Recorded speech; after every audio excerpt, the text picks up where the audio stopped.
옆에 분에게 좀 인사합시다. 하나님의 은혜로 충만합시다. 2024년도가 시작된 지 벌써 한 달 지나고 두 주째를 지금 맞이하고 있습니다. 새로운 도전이라는 주제로 우리가 특별 새벽 기도회도 하고 이 안에 2003년보다 더 새 사람으로 살겠다는 그런 고백도 했습니다. 올해는 아마 여러분 나름대로 작정을 했겠죠. 학생들 같은 경우는 더 공부 열심히 해야겠다. 또 올 한해는 내 신앙을 좀 점검해서 좀 더 확실한 믿음의 견고히 서는 그런 신앙을 갖겠다. 이런 수많은 결단을 했을 겁니다. 자, 2월 둘째 주를 맞았습니다. 어떤 것 같습니까? 변했나요? 뭔가 성과를 이루셨나요? 한 달이 지났는데 좀 대답을 안 하시는 거 보니까 이제부터입니다. 뭐 이런 생각을 아마 갖고 계신 것 같습니다. 그래서 오늘 좀 새로운 사람으로의 도전을 하려면 어떻게 해야 할까라는 부분들을 오늘 살펴보면서 다시금 새롭게 한번 다짐하면서 새로운 도전을 하는 오늘 되기를 주님의 이름으로 축원드립니다. 괴테는 우리는 변하고 새로워지고 젊어져야 한다. 옆에 분에게 얘기해 줄까요? 우리는 변하고 새로워지고 젊어져야 합니다. 이렇게 안 되면 굳어지고 낡아진대요. 그러니까 둘 중에 하나, 굳어지고 계속 낡아지든지 아니면 변하고 새로워지고 젊어지든지. 근데 오늘 진정한 의미에서 새로움을 얘기해 주고 있어요. 근데 뭐 답을 얘기하자면 그리스도 안에 있으면 새로워진다, 새로운 피조물이 된다라는 것을 얘기해 주는 겁니다. 많은 사람이 새롭게 계획하고 결심하고 각오하지만 실제로는 새로워지기 힘듭니다. 오늘도 또 여러분이 그래 오늘부터야 라고 새로운 작심을 하더라도 대다수가 며칠 가요? 3일 가시는 분도 있고 뭐 하루 가시는 분도. 근데 흔히 작심 3일이라고 이야기하는 걸로 볼 때 오래 가지 못한다는 것을 알 수 있어요. 왜냐하면 우리의 힘으로는 도저히 안 되는 일이라는 거죠. 작심한다고 마음 먹는다고 되지 않는다는 거예요. 근데 오늘 놀라운 말씀을 해주고 있는 거예요. 그리스도 안에 있으면 어떻게 돼요? 새로운 피조물이 될 수 있다. 다시 말해 새 사람이 된다는 겁니다. 믿음을 가진 사람들, 하나님과 함께하는 사람들, 말씀을 통해 은혜를 받은 사람들, 기도하는 사람들, 그들의 특징이 뭐냐면 그리스도 안에 있다는 사실이에요. 자, 오늘 여러분의 삶을 돌아보세요. 내가 이 한 해를 시작하면서 그리스도 안에서 시작했나? 아니면 그리스도 밖에서 시작했나? 그리스도 안에서 시작했다면 여러분의 삶은 이미 새 사람이 된 줄 믿습니다. 자, 오늘 우리가 나누고자 하는 건 뭐냐면 그러면 어떻게 새 것이 될까? 어떻게 새 사람이 될까? 당연한 것은 뭐냐면 이제 방향의 전환이죠. 세상의 삶을 추구했던 삶의 방향에서 그리스도 안으로 들어와서 그리스도의 방향으로 추구하는 삶을 살아야 되는 거죠. 자, 그렇다면 옛 것을 벗어나야 된다고 했어요. 그리스도 안에 들어오면 이전 것은 지나가야 되는 거죠. 계속 이전 것에 머물러 있으면 새 것이 될 수 있어요? 없는 겁니다. 그럼 이전 것을 지나 보내야 돼요. 자, 그럼 이전 것으로부터 벗어날 수 있는 방법은 뭘까요? 지금 몇 가지로 좀 살펴보면서 궁극적인 답인 그리스도 안에 들어가는 삶에 대해서 얘기하려고 합니다. 그 첫 번째는 뭐냐면 뭐에서 벗어나야 돼요? 나이에서 벗어나야 돼요. 자, 한국 문화에서는 나이가 너무 중요합니다. 그래서 여러분이 아시는 것처럼 그림을 보면 아이들이 있죠. 그림 보면 뭐라 그래요? 너 몇 살이야? 애기들도. 그래서 처음 만나는 사람들은 서로 나이부터 확인을 합니다. 몇 년생이세요? 몇 학번이세요? 뭐 이렇게 해서 나이를 확인해요. 그래서 싸우면서 첫 번째 나온 얘기가 뭐냐면 당신 몇 살이야? 이걸로부터 위계 질서를 정하려고 하는 거죠. 그림 보면 그래요. 나이 차이가 많으면 모를까? 지금 애기들도 어린이집에나 이렇게 보내놓으면 얘네들이 위계 질서를 따지는 거예요. 야, 넌 5살이고 난 인마 6살이야. 형이란 말이야. 반말하지 말란 말이야. 뭐 이렇게 지금 하고 있는 거예요. 애기들이. 왜냐하면 보고 배운 거예요. 지금 보면 어떻게 보면 유치원 들어온 연도가 있잖아요. 그리고 반이 따로 있잖아요. 이미 구분되어 있어서 아이들 간에는 물론 어른들, 노인들 간에도 싸움을 하는 것을 보게 됩니다. 노인끼리 나이를 따지면서 노약자 속에 이제 자리가 없잖아요. 그럼 서가지고 싸우는 거예요. 당신 몇 살이야? 누가 더 나이가 먹었나? 그걸 가지고 싸우는 사람도 있다는 거예요. 청년들도 나이에 민감하겠죠. 그래서 여러분이 아는 것처럼 취업 이 전선에 들어가게 되면 여기는 한 살이라도 어려야 유리해지거든요. 그래서 어떻게 하면 나이를 깎을까라고 생각에 굉장히 골몰합니다.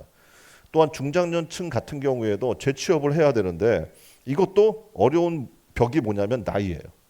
나이가 많으면 재취업하기 쉽지 않습니다.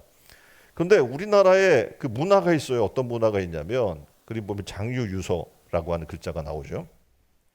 선후배를 따져요. 그리고 젊은 사람은 젊어서 못하고 나이 든 사람은 나이 들어서 못하는 일들을 이 나이의 굴레로 묶어놔서 그렇게 되는 거예요. 서구 사회와 우리나라의 큰 차이는 뭐냐면 바로 이거예요. 나이에 묶어놓는다는 거예요. 그래서 장유유서는 사실상 어디에 속한 그 예절이냐면 형제관계, 다시 조금 더 확대하자면 친족 관계에 적용되는 그런 예절이고 윤리예요. 다시 말하면 사회윤리가 아니란 말이에요. 장유유서는 뭡니까? 가족윤리입니다. 다시 말하면 장유유서는 사회 속에서 적용되는 게 아니고 가족이라고 하는, 쉽게 말하면 집에 가서 명절에 지금 이번에 친척들 모였죠. 그럼 거기서 몇 달만 많아도 어떡합니까? 예? 그 어른인 거예요. 그리고 또 장유유서라고 하는 개념이 또 어떤 건 항절에 따라서 또 이루어지는 거잖아요. 그러니까 절대 나이도 아닌데 이렇게 나이 따지는 문화는 굉장히 전 근대적인 것처럼 보여요. 그런데 실상은 아이러니하게도 근대 문물의 이게 어떻게 보면 근대의 산물인 거예요. 왜냐하면 근대적 학제가 적용되고 도입된 이후부터 취학 연령이 만들어지죠. 그 나이 때면 다 똑같이 학교 들어가야 돼요. 교육과정에서 법조해요. 1학년, 2학년 몇 살, 3학년은 몇 살, 거의 비슷한 또래의 아이들이 들어갑니다. 그래서 정해진 기간 동안에 공부하고 같은 나이에 졸업을 합니다. 당연히 어떻게 취업 전선에도 비슷한 나이대가 있는 거고 결혼도 비슷한 정년에 해야 하고 승진도 정년에 적합한 나이에 해야만 하는 거예요. 그러니까 나이에 이게 합당하게 살지 못하면 뒤처져 버린다고 생각을 하는 거죠. 자, 상급 학교에 진학을 해요.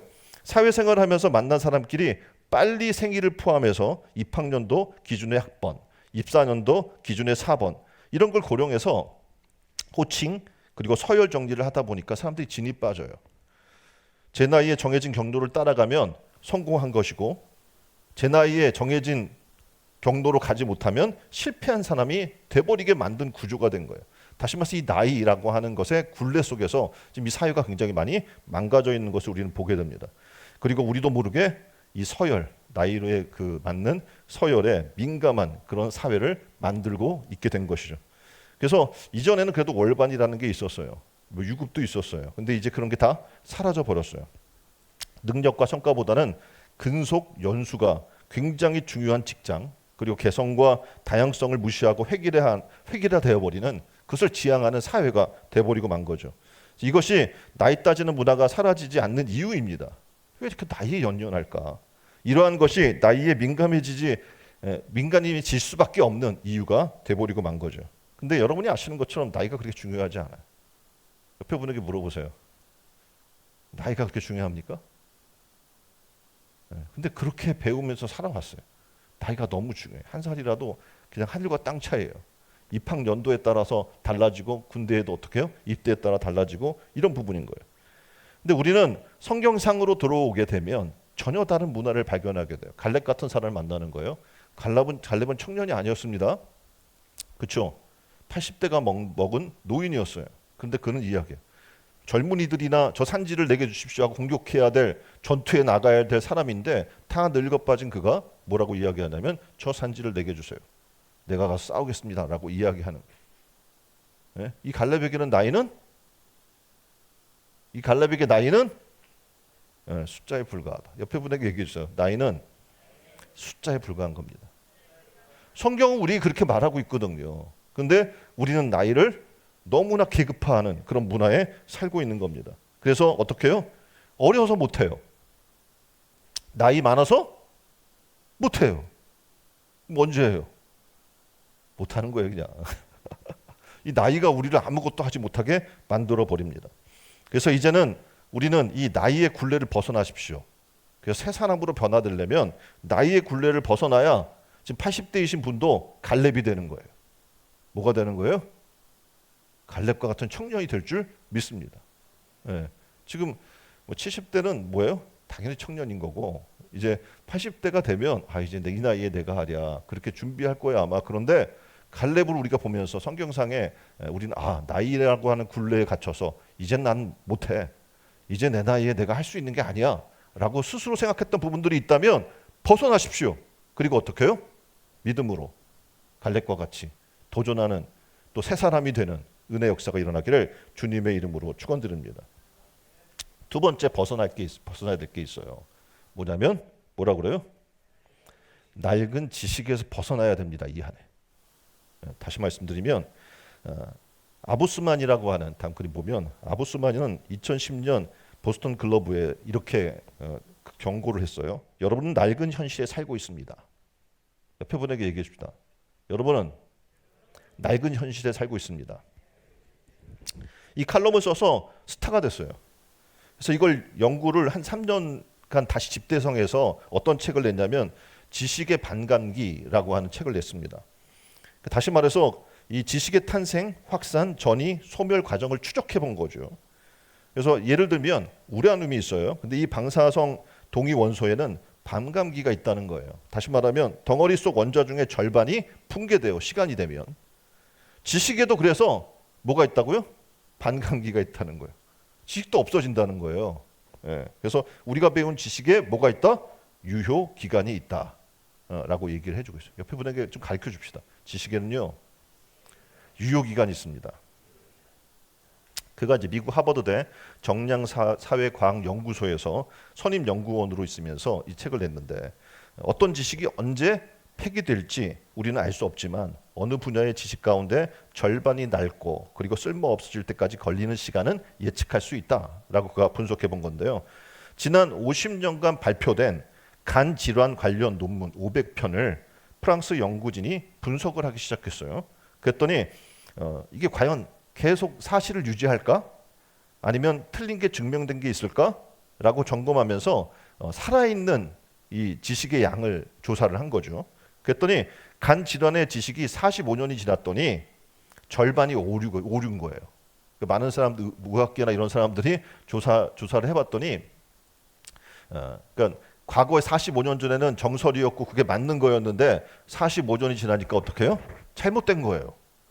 그리고 낡은 지식으로 변한 것으로 얘기가 된 겁니다. 다시 말해서 이 간 질환에 대해서 반감기는 45년인 거예요. 그 45년이 지나면 어떻게 해요? 절반이 잘못된 지식이 돼버린 거예요. 그걸 끌고 갈 필요가 있어요? 없어요? 버려야죠. 그런데 오류가 있음에도 불구하고 우리에게 문제가 있다는 거예요. 다음 그림 보면 낡은 지식에 매달리는 경향을 뭐라고 얘기하냐면 지식의 관성이라고 이야기를 합니다. 그러니까 잘못된 지식인데도 계속 그걸 끌고 가려고 하는 거예요. 예를 들어서 예전에 어르신들이 어디가 뭐 벌레에 물리거나 뭐 쏘이면 뭘 발라줘요? 예? 된장도 발라주고 침도 발라주잖아요. 예? 그러면 과거에는 어떻게 그것이 대를 이어서 계속 끄는 거예요. 그쵸? 이게 잘못된다는 거 알아. 잘못하면 이게 더 오염될 수도 있다는 거 알아요. 근데도 하는 거예요. 애들이 매운 걸 못 먹으면 어떡합니까? 물에다가 씻어주거나 아니면 자기 입에 넣었다 뺐다가 이렇게 넘겨주는 거예요. 예? 그러니까 그걸 계속 그렇게 대를 이어서 해왔기 때문에 그게 옳은 줄 알고 하는 거예요. 못 버려. 이걸 뭐라 그래요? 지식의 관성이라고 이야기를 하는 겁니다. 그러니까 지식은 끊임없이 발전하고 진보해 나가요. 그런데 이 관성에 의해서 어떻게 해요? 여러분이 알고 있는 미신이나 이런 것들이 계속해서 또 멈추지 않고 달려온다는 거죠. 그래서 중요한 건 뭐냐면 이 지식의 습득보다는 변화하는 지식에 대해서 적응하는 게 굉장히 중요하다라고 여기서 밝혀주고 있는 겁니다. 그러니까 이걸 하려면 변화의 배후에 어떤 질서가 있다는 거죠. 그리고 변화의 배후에는 패턴이 있는데 이거를 알면 좀 더 앞에 미래에 지금 우리가 나아가는데 불확실성에 대해서 대처할 수 있는 능력이 생긴다는 겁니다. 여러분이 아시는 것처럼 예전에는 어떤 기억에 의지했어요. 그래서 암기를 잘하는 애들이 공부를 잘하는 거예요. 그랬죠? 지금은 어떻게 해요? 암기를 잘할 필요가 있어요? 예? 검색 엔진이 너무 많아가지고 두들기는 걸 이걸 얼마나 검색하는 능력이 타고나느냐에 따라 지식이 달라지는 거예요. 그렇죠? 여러분 그냥 컴퓨터 들고 대용량 컴퓨터를 들고 다니잖아요. 그렇죠? 웬만 노트북보다 비싼 스마트폰을 들고 다니시잖아요. 엄청난 정보를 갖고 있고 걔만 하나면 다 되잖아요. 그러니까 어떡합니까? 이제 예전에 과거에 우리가 의지했던 우리 뇌에다가 저장하는 지식의 흐름은 끝나버린 건데 사람들은 계속 그게 옳은 줄 알고 지금 우리나라 교육법이 굉장히 잘못되어 있는 부분도 우리가 볼 수 있잖아요. 예를 들면 전화번호 기억해요? 예? 예전에는 전화번호 굉장히 많이 외웠어요. 그랬죠? 예. 뭐 가족 전화번호 외우는 건 기본. 뭐 친구들부터 어디 자주 가는 가게 전화번호 그렇죠? 다 외웠단 말이에요. 이준근 선생님 외웠어요, 안 외웠어요? 다 외웠잖아요. 지금 외워요? 하나도 기억 못 해요. 근데 그게 우리 지식의 발전을 이루는데 도움이 된다는 거예요. 왜냐하면 역설적으로 얘기하면 이제 우리가 기억에 의존하고 살지 않는다는 거죠. 오늘날은 도리어 어떻게 합니까? 기억에 의존하지 않기 때문에 좀 더 업데이트가 된 지식을 얻을 수 있는 기회가 생겼다라는 거죠. 그러니까 우리가 메모리된 지식으로만 갖고 있어서 그게 계속 저장돼 있으면 이걸 대체하기 쉽지 않아요. 왜냐하면 또 외워야 되잖아요. 근데 이제 그거를 포기했어요. 검색 엔진이 나와서 이제 그거를 많이 이용하다 보니 아까 말씀드렸던 것처럼 전화번호도 기억하지 못하고 여러분들이 기억하는 거 거의 없어요 이제. 그렇죠? 근데 어떡합니까? 치면 검색하기 때문에 빠른 세상에 변화된 지식을 습득하는데 놀라운 어떻게 보면 기회가 생긴 거죠. 그런데 여러분이 아시는 것처럼 관성을 벗어나긴 쉽지 않아요. 관성이 뭐예요? 아까 지금 그림에서 나와 있는 것처럼 한번 우리가 달리잖아요 물체가. 그러면 어떤 방향으로 힘이 쏠려 있으면 이거를 멈출 수 있어요 없어요? 계속 그쪽으로 가려는 현상이 일어나는 거잖아요. 지식도 그렇고 우리 삶도 그래요. 직장 생활하는 분들이 어떻게 보면 악착같이 공부해서 직장에 들어가요. 배움을 이어나가기도 하는데 이제 주말이면 쉬어야 되잖아요. 왜냐하면 너무 시달렸단 말이에요. 주말이면 쉬어야 된다라고 하는 휴식에 대한 보상 심리를 갖게 됩니다. 그럼 어떻게 주말에는 가능하면 아무것도 안 하려고 합니다. 잠도 청하기도 하고 일요일은 약속 안 잡고 쉬기도 하고 종일 잠자기도 하고 그러니까 휴식에 대한 어떻게 보면 강박관념이 생기게 되는 거예요. 그러면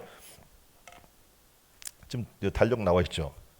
달력에 보면 이번에도 휴가가 길잖아요. 설 명절에서 그 사람들을 위해서 이게 주일날 이렇게 토요일하고 이렇게 껴 있으면 주말에 껴 있으면 대체 휴일을 줘서 월요일도 쉬어요 안 쉬어요? 월요일도 쉬어 이렇게 길게 준단 말이에요. 자 그러면 이날 여러분 뭐 할 겁니까? 대답을 안 하시네. 그냥 뭐 아무것도 안 하고 그냥 뭐 먹었잖아요. 계속 쉬고 그렇죠? 쉬려고 한단 말이죠. 그리고 어떤 생각이 드냐면 주말이 있으면 주말에는 쉬지 않으면 다음 주가 내가 힘들어질 거야 라고 생각이 들어요. 그럼 당연히 어떻게 합니까? 그것을 관성처럼 계속 반복해서 나가게 되겠죠. 자 그렇게 5년 10년이 지났어요. 그럼 어떤 생각을 하게 되냐 문득 뒤돌아보면 공허함이 몰려오는 거예요. 아 그때 그렇게 계속 쉬는 게 아니고 내가 좀 더 무모하게 도전을 했으면 지금 내가 달라졌을 텐데 다른 영역에 좀 도전해 볼 걸. 주말에 미리 퇴직 공부를 해볼 걸. 주말에 내가 좀 더 교회 나가고 영적 훈련을 좀 쌓아볼 걸 하는 그런 후회가 다가온다는 겁니다. 왜냐하면 이렇게 계속 그 관성에 따라 살다가 보면 어떡합니까? 퇴직 이후의 삶을 준비할 그 생각할 그림을 그릴 모습이 없어요.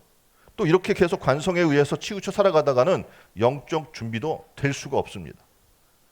현재 충실한 것도 중요해요. 근데 현재가 쌓인 미래는 현실이에요. 그것도. 그렇죠? 그 미래가 와요 안 와요? 안 올 것 같아요? 온단 말입니다. 결국 퇴직도 와요.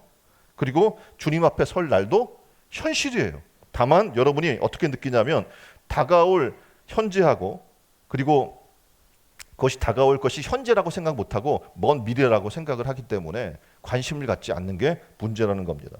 자 그런데 우리가 이제부터는 어떻게 하냐면 이 관성의 법칙을 깨고요. 다가올 현재 다시 하나님 앞에 설 날을 우리가 생각하면서 이제 삶을 살아나가는 거예요. 거기에 관심을 가지고. 그럼 어떡합니까? 새 사람의 시작이 이루어지는 거예요. 이게 안 되면 세상에 어떻게 흘러나가는 이 관성에 치우쳐서 지옥으로 떨어질 수밖에 없는 삶을 살게 되는 거예요. 우리의 관성은 어디로 간다고요? 한번 죽는 것은 사람에게 정해진 것이기 때문에 죽음을 향해 달려나가게 되어 있고요. 그 마지막에는 뭐가 있어요? 심판이 있는 거예요. 근데 이거를 깨닫게 되면 이 관성에서 어떻게 해요? 멈춰서 다시 새로운 방향으로 전환할 수 있는 능력이 생기게 되는 겁니다. 낡은 지식, 그럼 어떡합니까? 이제 버려야 돼요. 종종 보면 옛날 책들 못 버리는 사람들 많잖아요. 집에 보면 옛날 물건들이 많이 쌓여 있죠. 예, 그때 있었던 잡지책 하다 못해 어떤 분들은 신문 스크랩들 아직도 이렇게 막 쌓아놓고 계시는 분들이 있어요. 그거 쓸모 있어요, 없어요? 옛날 신문 스크랩이 지금 옛날에는 그게 됐어요, 정보가. 근데 지금은 몇 자만 치면 엄청난 데이터 뱅크를 여러분 갖고 다니는 거예요, 스마트폰 하나에. 그게 필요해요, 안 필요해요? 필요 없어, 다 버려도 돼요. 그런데 많은 사람들이 어떻게 합니까? 그 과거에 지식에 연연해서요 붙들고 있는 거예요. 버리지를 못해요. 그러니까 앞으로 나가지도 못해요. 여러분이 지금 생각할 때 10년 전, 20년 전 여러분이 다녔던 학교에서 배웠던 지식이 지금도 유효하다고 생각합니까?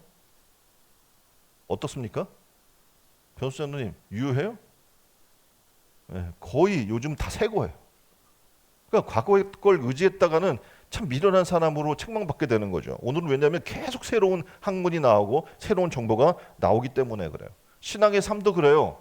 신앙의 삶도 왕년에는 그렇게 할 수 있었어요. 성전에 나와서 그냥 하루 종일 무릎 꿇고 눈물 흘리고 콧물 흘리고 그냥 그렇게만 신앙생활해도 됐어. 근데 지금은 아니란 말이에요. 왜냐하면 세상이 변해. 그럼 이 세상과 싸워야 되잖아, 우리가 영적으로. 그럼 어떡합니까? 영적 전쟁을 위한 또 새로운 지식이 우리에게 필요한 겁니다. 그러려면 어떡합니까? 왕년의 방식으로 계속 어르신들이 있어서 왕년에는 이렇게 했는데 계속 그 방식만 고집해가지고는 아무것도 될 수 없는 겁니다. 지식의 관성에서 벗어나야 돼요. 그리고 이제 어떡합니까? 어떻게 그리스도 안에 들어가서 새로운 지식을 얻을까라는 것을 고민해야 됩니다. 그러니까 우리가 새로 가지는 방법은 바로 여기에 있는 거예요. 뭐에 있다고요? 그리스도 안으로 들어가는 데 있는 거예요. 이제 세상 안에서의 지식에서 어디로? 그리스도 안에 지식을 사모하고 갈구할 때 놀랍게도 어떻게 영적 새로운 사람이 새 것이 되는 은혜의 역사가 일어나게 될 줄 믿습니다. 오늘 이게 마지막 네 번째로 얘기할 거예요. 그리스도 안에서 변화. 세 번째로 넘어갑니다. 세 번째는 뭐예요? 네, 낡은 경험에서 벗어나야 된다고 말씀을 하고 있어요. 그러니까 우리는 굉장히 경험이 중요한 사회에 살고 있어요. 그 직장에 여러분 취직할 때 다른 직장에서 경험을 굉장히 중요하게 여기죠. 학교에서 공부한 것 말고. 예? 그러니까 경험이 굉장히 인정받고 중요한 거예요. 그런데 이 세상이 경험을 너무 맹신하다 보니까 그 경험에 배신당하는 경우가 굉장히 많아요. 예를 들면 그림 보면 1990년 후반에 세르게니 브린과 여기 지금 두 사람이 있는데 한 사람은 레리 페이지예요. 이 사람이 누구냐면 구글의 근간이 된 검색 방식을 개발했던 사람들입니다. 그러니까 이 당시에 인터넷 거물들이 있어요. 기업들도 있고. 근데 이 사람들을 만나려고 했어요. 이 사람들이. 근데 아무도 만나주지 않았어요. 그래서 160만 달러, 지금으로 얘기하면 17억 7천만 원에 이 그러니까 구글의 기본을 팔려고 했던 거예요. 그런데 너무 비싸다고 인수도 거절당하고 배척당한 거죠. 근데 몇 년이 지났어요? 구글이 어떻게 돼요? 예? 기업의 가치가 수십억 달러에 달하고 지금 그렇죠. 근데 왜 그거를 이 사람들은 못 받아들였을까? 받아들였으면 엄청난 변화가 일어났을 텐데 당시 인터넷 전문가들은요 자신들의 경험이 중요했던 거예요. 이거는 아직 이러고 이거는 말도 안 돼라고 이미 자신들이 갖고 있던 경험에 딱 고정관념이 박혀 있어서 새로운 걸 받아들일 수 있는 능력이 그들에게 없었던 거예요. 그래서 어떡합니까? 이 구글이 그러니까 폭발적인 가능성을 갖고 있다는 것을 간과해버리고 만 거죠. 경험이 쌓이면 문제가 일어납니다. 뭐냐면 자신만의 고정관념에 파묻히게 돼요. 그래서 어떻게 보면 지금 이미 갖고 있는 여러분의 지식이 편리하거든요. 내가 이걸 사용하면. 그래서 우리나라 초창기 때는 다 주산학원 다녔잖아요. 애들이. 그렇죠? 12여, 100여 이러면서 주산을 막 튕기면 그걸로 은행도 취직하고 다 했단 말이에요. 어느 순간 전자계산기가 나왔어요. 근데 아직도 은행에서 뭐 했었어요? 12여. 이게 더 빠르다고 생각해가지고 이걸 버려요? 못 버리는 거야. 한동안. 그랬죠? 이용진 의원님. 네. 한동안 주판했단 말이에요. 아마 장로님도 그랬을 거야. 아마. 주판 한동안 썼을 거야. 전자계산기가 나와도. 왜냐하면 그게 더 익숙하기 때문에. 이렇게 경험의 능숙함에 함정에 빠지게 되면 창의성을 발휘하기도 힘들고 더 발전적인 방향으로 나가는 선택을 하지 못하는 거예요. 그동안 읽어온 성공에 중독이 돼버려요. 그리고 시대적 변화를 따르지 못하는 가운데 빠지게 됩니다. 그러니까 어떻게 보면 경험은 뭐라고 여기서 표현을 하고 있냐면 경험이라고 하는 구덩이에 파 들어가서 스스로 갇히는 꼴이 된다라고 표현을 해주고 있어요. 나심 니콜라스 탈레브라고 하는 사람이 다음 그림 보면 블랙 스완이라고 하는 책에서 뭐라고 얘기하냐면 경험에 의지하다 전례 없는 큰 재난이 다가올지도 모른 채 커다란 위기에 직면할 수 있다. 이렇게 경고해 주는 거예요.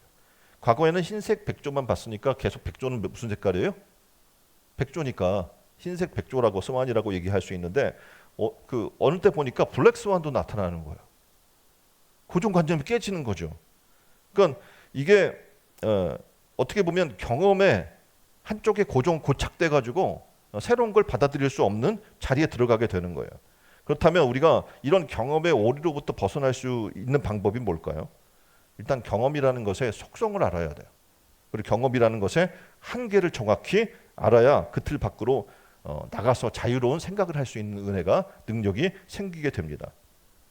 지금까지 우리가 어떤 지식을 가졌을 때 이것을 자신의 어떻게 보면 고유한 경험이라고 우리가 느낄 수 있어요. 그런데 이것은 제3자에 의해서 조작이 되거나 유도됐을 가능성이 다분히 있다라고 이 시대에서 얘기를 해주고 있어요. 근데 벌써 에리 프롬, 다음 그림, 에리 프롬에 보면 1970년도 76년도 저서예요. 그러니까 벌써 옛날 얘기죠. 근데 거기서 벌써 뭐라고 얘기를 했냐면 소유냐 존재라라고 하는 책에서 우리의 생각과 감정과 취향까지 정부와 산업계 그리고 이들이 통제하는 대중 매체에 좌지우지되고 있다.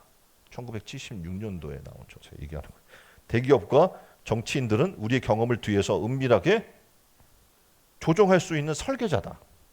그들은 우리의 특징과 선택, 취향에 대해서 지금도 마찬가지나 빅데이터를 갖고 있어요. 그래서 특정 방향으로 우리를 유도할 수도 있고 성공을 했던 실패했던 누적된 타당화된 경험에서 빨리 벗어나지 않으면 우리도 어떻게 해요?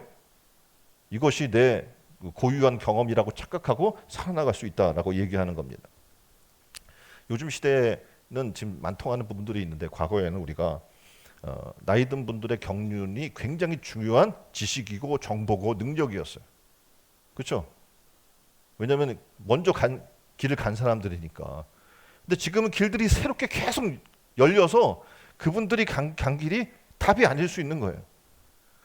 그러니까 나이가 들면 우리가 알아야 될 게 뭐냐면 저절로 지식과 경륜이 느는 게 아니에요. 공부하지 않으면, 절제하지 않으면 자기도 모르게 무식과 탐욕과 그리고 자신을 돌아보지 않으면 뻔뻔함만 늘어나가는 정말 꼰대가 되는 거, 늙은 꼰대가 되는 그런 삶을 살 수밖에 없습니다.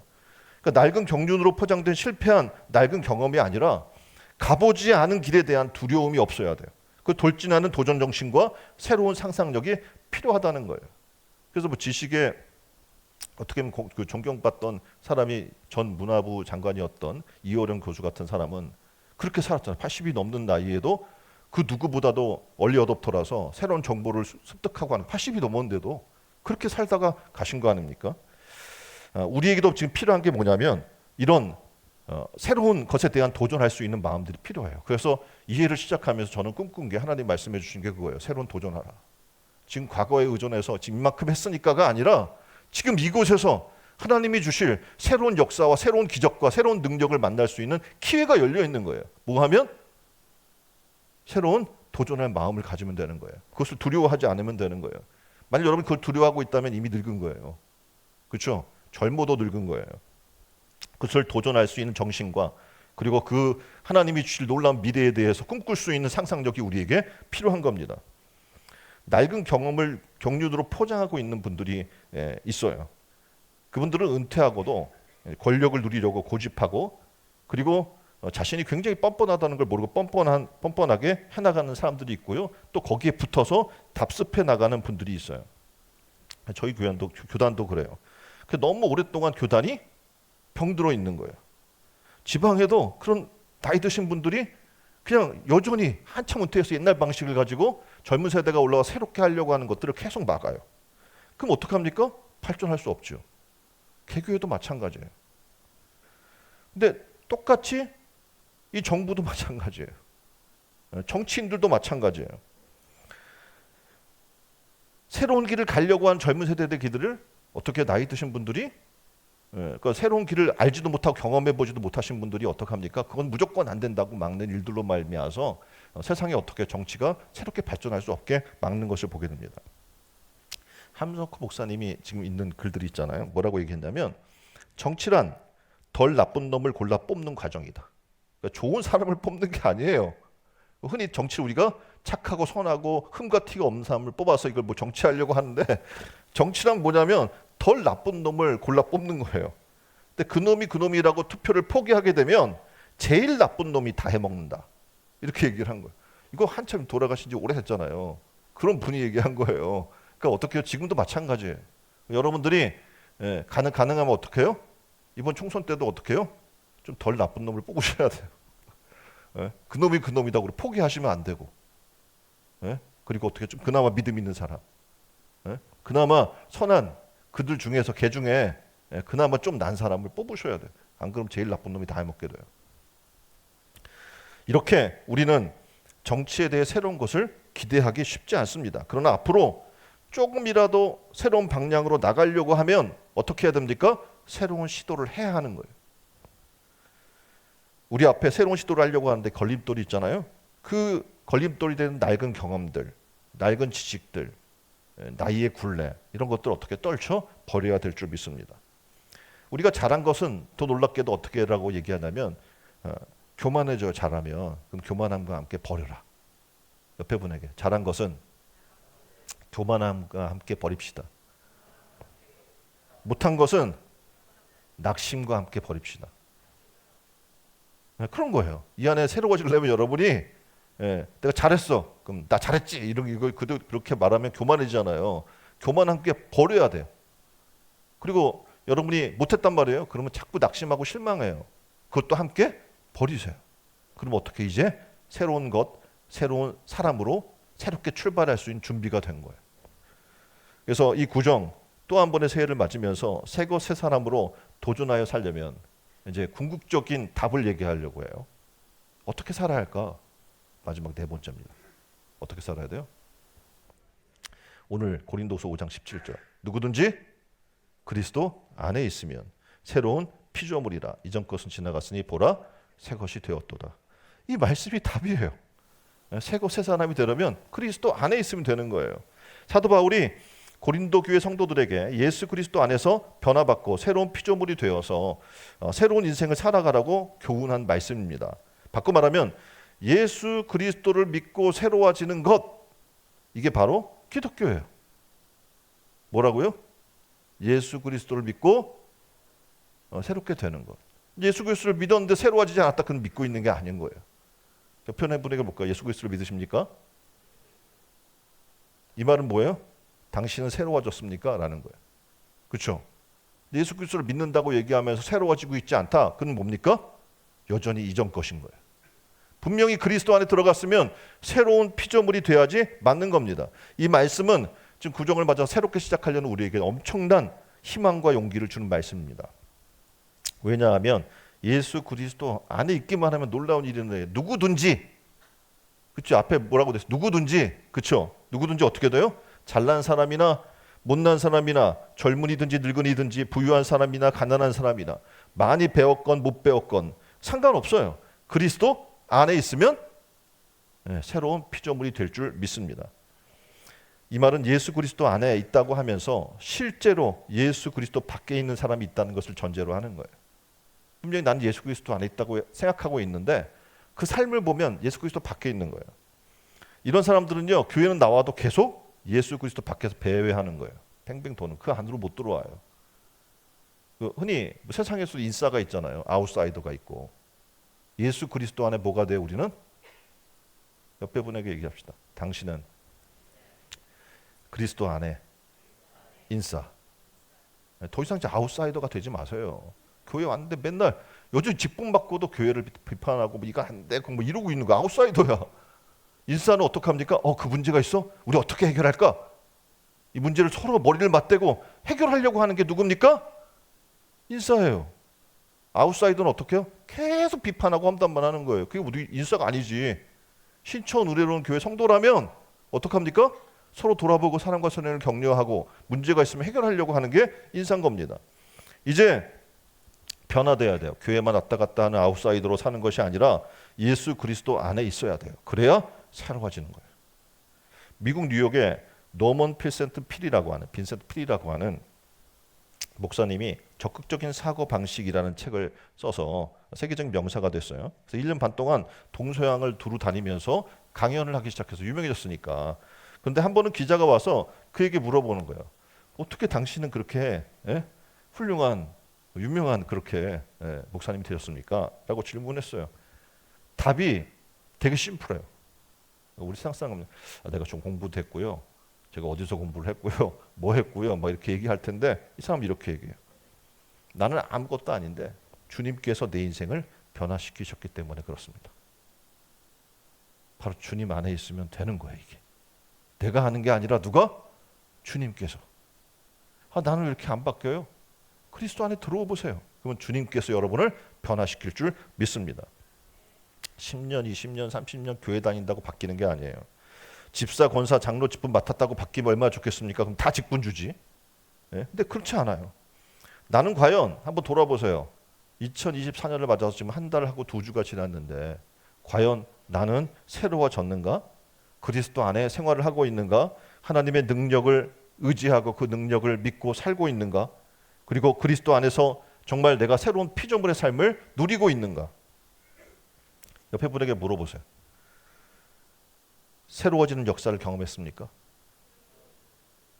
그리스도 안에 있으면 새로운 피조물이라고 얘기한 것처럼 정말 이 안을 시작하면서 오늘 기도하세요. 그리고 그리스도 안에 들어가세요. 새로운 피조물의 경험이 일어나기를 주님의 이름으로 축원드립니다.